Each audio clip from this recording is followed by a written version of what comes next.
Assalamualaikum warahmatullahi wabarakatuh. Kisah menyedihkan di balik turunnya surah Al-Ma'un, peringatan Allah kepada si pendusta agama. Surah Al-Ma'un termasuk surah Makkiyah yang diturunkan secara bertahap di Tanah Suci Mekah. Surah ke-107 dari Al-Quran ini berisi peringatan kepada orang-orang yang berperilaku buruk.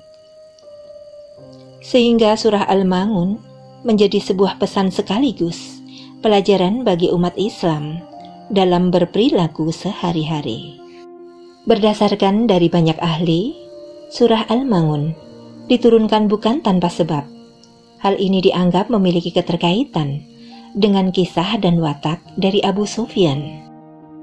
Dalam buku tafsir Nurul Quran menyatakan, Abu Sufyan biasa membunuh 2 unta besar setiap hari untuk disantap bersama kaumnya. Namun pada suatu hari, ada seorang anak yatim mendatangi pintunya dan meminta pertolongan. Bukannya mendapat pertolongan, Abu Sufyan malah memukul anak yatim itu dengan tongkat dan mengusirnya.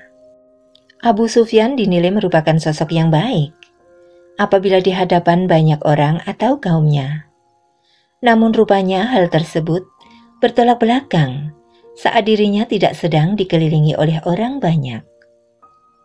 Kisah itulah yang kemudian menjadi penyebab Allah menurunkan surat Al-Ma'un. Hal tersebut secara langsung diperingatkan oleh Allah pada ayat ke-4 hingga ayat ke-7. Di mana menerangkan tentang ciri-ciri orang munafik yang akan mendapatkan balasannya kelak di kemudian hari. Kemudian berdasarkan terjemah tafsir Jalalain Asbabun Nuzul menjelaskan bahwa terdapat sebuah hadis yang berasal dari Ibnu Abbas radhiyallahu anhu menerangkan arti surat Al-Ma'un tak lain ditujukan bagi orang munafik. Yang dimaksudkan orang munafik pada surat Al-Ma'un adalah mereka yang selalu pamer perihal ibadah sholat kepada orang mukmin lainnya. Hal inilah yang kemudian disebut dengan riya. Saat dirinya tak berada di sekeliling orang mukmin lainnya, maka dirinya akan lebih memilih untuk meninggalkan sholat dengan tanpa alasan. Hal seperti itu merupakan perilaku yang tidak disukai oleh Allah. Sebab seorang mukmin yang menjalankan sholat dengan cara sedemikian rupa hanyalah bertujuan untuk pamer semata, bukan untuk mencari ridho dari rahmat Allah Subhanahu wa Ta'ala.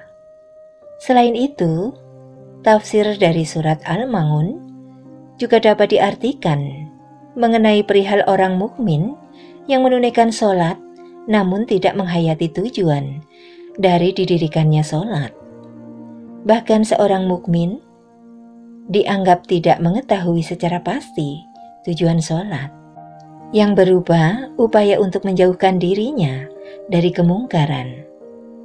Arti surat Al-Ma'un yang berikutnya ditujukan sebagai peringatan agar umat Islam tidak melakukan perbuatan tercela berupa menghindari pembayaran zakat, tak mau bersedekah kepada fakir miskin, hingga tidak memiliki belas kasih terhadap para yatim piatu yang membutuhkan bantuan. Beberapa watak yang disebutkan tersebut dapat digolongkan sebagai pendusta agama Islam. Surah Al-Ma'un sendiri terdiri dari 7 ayat yang dapat menjadi renungan bagi umat Islam. Beberapa renungan tersebut antara lain agar terus saling memberi dan mengasihi, terlebih kepada kaum yang tergolong membutuhkan bantuan, seperti fakir miskin hingga anak yatim piatu. Surah Al-Ma'un di dalam Al-Quran telah menyebutkan bahwa menghardik anak yatim merupakan salah satu sikap pendusta agama. Tafsir surah Al-Ma'un ayat 1-7. Kemudian untuk ayat 1, artinya, tahukah kamu orang yang mendustakan agama? Kemudian tafsirnya, dalam ayat ini Allah menghadapkan pertanyaan kepada Nabi Muhammad, apakah engkau mengetahui orang yang mendustakan agama dan yang dimaksud dengan orang yang mendustakan agama? Pertanyaan ini dijawab pada ayat selanjutnya, yaitu ayat 2, yang artinya itulah orang yang menghardik anak yatim. Allah kemudian menjelaskan bahwa sebagian dari sifat orang yang mendustakan agama ialah orang-orang yang menolak dan membentak anak-anak yatim yang datang kepadanya untuk memohon belas kasihnya demi kebutuhan hidupnya. Penolakan itu sebagai penghinaan dan bentuk takabur terhadap anak-anak yatim.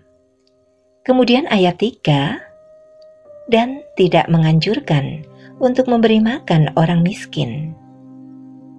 Allah menegaskan lebih lanjut sifat pendusta itu, yaitu dia tidak mengajak orang lain untuk membantu dan memberi makan orang miskin. Bila tidak mau mengajak orang memberi makan dan membantu orang miskin, berarti ia tidak melakukannya sama sekali. Berdasarkan keterangan itu, jika seseorang tidak sanggup membantu orang miskin, maka hendaklah ia menganjurkan kepada orang lain agar melakukan usaha yang mulia tersebut. Kemudian ayat 4, celakalah orang-orang yang melaksanakan sholat. Pada ayat 4-5, Allah mengungkapkan satu ancaman, yakni celakalah orang-orang yang mengerjakan sholat dengan tubuh dan lidahnya, tidak sampai ke hatinya. Dia lalai dan tidak menyadari apa yang diucapkan lidahnya dan yang dikerjakan oleh anggota tubuhnya. Ia rukuk dan sujud dalam keadaan lalai. Ia mengucapkan takbir tetapi tidak menyadari apa yang diucapkannya. Semua itu adalah hanya gerak biasa dan kata-kata hafalan semata-mata yang tidak mempengaruhi apa-apa. Tidak ubahnya seperti robot. Perilaku tersebut ditujukan kepada orang-orang yang mendustakan agama, yaitu orang munafik. Namun ancaman itu tidak ditujukan kepada orang muslim awam yang tidak mengerti bahasa Arab dan tidak mengetahui arti dari apa yang dibacanya. Ayat yang ke-6, yang berbuat ria. Allah menambah penjelasan terkait sifat seorang pendusta agama, yakni mereka yang melakukan perbuatan-perbuatan lahir hanya semata karena ria, tidak terkesan dalam jiwanya untuk meresapi hikmahnya. Kemudian ayat yang terakhir, yaitu ayat yang ke-7, dan enggan memberi bantuan. Allah menambahkan lagi terkait sifat seorang pendusta agama, yakni mereka yang tidak mau memberikan barang-barang yang diperlukan oleh orang yang membutuhkannya. Keadaan orang yang taat kepada agama berbeda dengan orang yang mendustakan agama. Sifat pendusta agama diantaranya yaitu bersikap ria, curang, aniaya, takabur, dan kikir. Kemudian memandang rendah orang lain, tidak mementingkan yang lain kecuali dirinya sendiri, bangga dengan harta dan kedudukan, serta tidak mau mengeluarkan sebagian dari hartanya.